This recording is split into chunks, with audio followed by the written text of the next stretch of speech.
স্বামীরা একটা খুনি। এই স্বামীরা খালি বারবার বলছে যে আমরা ওকে খুন করি নাই, উনি নিজে আত্মহত্যা করছে। বিচার হোক এবং মানুষের ভবিষ্যৎ বুঝুক যে হত্যা করলে কি তার ভয়ঙ্কর পরিণত হয়। এই পরিণত শাস্তি আমরা চাই। স্বামীরা, ওনার মা 1 নম্বর আসামি এবং উনি হলো 2 নম্বর আসামি। আজিজ মোহাম্মদ ভাই হলো 3 নম্বর আসামি। সকল আসামিকে আমরা চাই তাদের ফাঁসি কার্যকর হোক। বিশেষ করে স্বামীরা কঠিন শাস্তি চাই। সালমান শাহ ওনার সাথে তুলনা দেওয়া হবে না। উনি একটা ইন্ডিয়ার ফিল্ম দেখেন, আমির খান, সালমান খান, শাহরুখ খান, ওনার চেয়ে জনপ্রিয় ছিল সালমান শাহ। আর উনি নাই দেখে, অভাবটা নাই দেখে এদিকে হয়তো অনেকে ওই সময় নায়কগুলো নাই, রাজ্জাক সাহেব মৃত্যু হয়ে গেছে, ফারুক সাহেব মৃত্যু হয়ে গেছে, এই জন্য একটু সাকিবের প্রভাব পড়ছে। সাকিব নায়ক, হ্যাঁ আমরা মানি না সাকিব না, কিন্তু এই না যে তিনি সালমান শাহর উপরে, উনি সালমান শাহ নিশ্চিত থাকবে। কারণ সালমান শাহর সাথে তুলনা দেওয়া চলবে না। সালমান শাহ একটা ইন্ডাস্ট্রি। সালমান শাহর নামে একটা সিনেমা হলে প্রায় 10 থেকে 15 দিন টিকিটই পাইতো না। অনেকে হুমড়ি খেয়ে পড়তো যে টিকিট কেন নাই, টিকিট কেন। হলও ভাঙছে, অনেক কয়েকটা হল সিনেমা ভাঙছে। ওনার যে স্বপ্নের ঠিকানা সিনেমা ঈদে রিলিজ হয়েছিল, ওই সময় 7টা সিনেমা একসাথে রিলিজ হয়েছে, কিন্তু স্বপ্নের ঠিকানায় ঢাকা মুক্তি দিতে দেয় না। এই সিনেমা কী চলবে না কী চলবে, কিন্তু দেখা যাচ্ছে ঢাকার বাইরে মুক্তি পাইছে। তার 1 সপ্তাহ পরে এত হলো কি সব ছবি অফ। ওই সালমান শাহর ছবি স্বপ্নের ঠিকানায় পুরো দেশ আবার কাঁপাইলো যে এটা কী নায়ক। এমন একটা ইতিহাস করছে যে ঈদের মধ্যে এই ছবিটা ঢাকার বাইরে মুক্তি পেয়েছিল, সেই ছবিটা আবার 1 সপ্তাহ পরে পুরো ঢাকাকে গরম করলো। কি ছবি? স্বপ্নের ঠিকানা।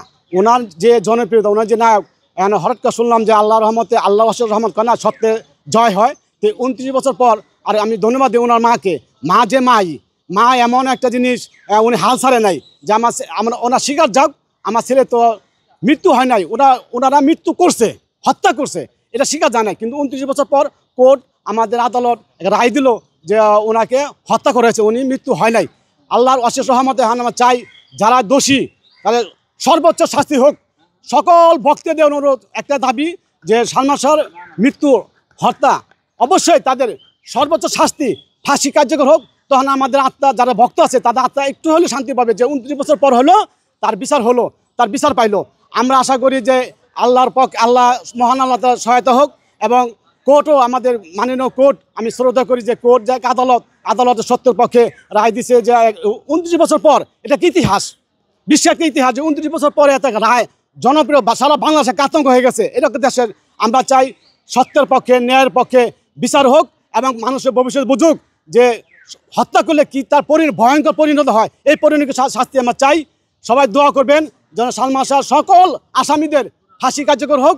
আমরা সকলে চাই, আমার সকলে একটাই দাবি, আমরা জনি ভাই, আমিও চাই, আমার যাদের হাজার হাজার অন্তর্ভুক্ত আছে তারা সবাই চায় যে সালমান শাহের বিচার হোক, সালমান শাহের বিচার হোক, সালমান শাহের বিচার হোক। ইনশাআল্লাহ সবাই ভালো থাকুন, সুস্থ থাকুন। এটা একটা ঘটনা, ছোট্ট ঘটনা বলি ভাই, আপনি মনে করে দিচ্ছেন। একটা খুনি বৃষ্টির সময় হাসছিল, তো স্ত্রী বললো তুমি হাসি কেন, যে বৃষ্টি বলে সাক্ষী দিবে যে আমি একটা খুন করছিলাম, সেই বৃষ্টি শুধু দেখছে আর দেখে নাই। তোমার বউটা বললো কি, ওই বউ আবার পুরো সবাইকে রটায় দিল যে আমার স্বামী খুনি ছিল, কত 30 বছর আগে খুনি ছিল, কিন্তু বুঝলা তো বৃষ্টি পড়ছে দেখে হাসছে। ঠিকই, স্বামীরা একটা খুনি। এই স্বামীরা খালি বারবার বলছে যে আমরা ওকে খুন করি নাই, উনি নিজে আত্মহত্যা করছে। এবং সালমান শাহ মা বলছিল বারে তোমাদের আমরা মাফ করে দিব, আমরা মাফ করে দিব, তোমরা খালি একবার স্বীকার যাও যে আমার সালমান শাহকে তোমরা হত্যা করছো, কিন্তু স্বীকার জানাই। তো আল্লাহ, উনি ওনার মা 1 নম্বর আসামি এবং উনি হলো 2 নম্বর আসামি। আজিজ মোহাম্মদ ভাই হলো 3 নম্বর আসামি। সকল আসামিকে আমরা চাই তাদের ফাঁসি কার্যকর হোক। বিশেষ করে স্বামীরা কঠিন শাস্তি চাই।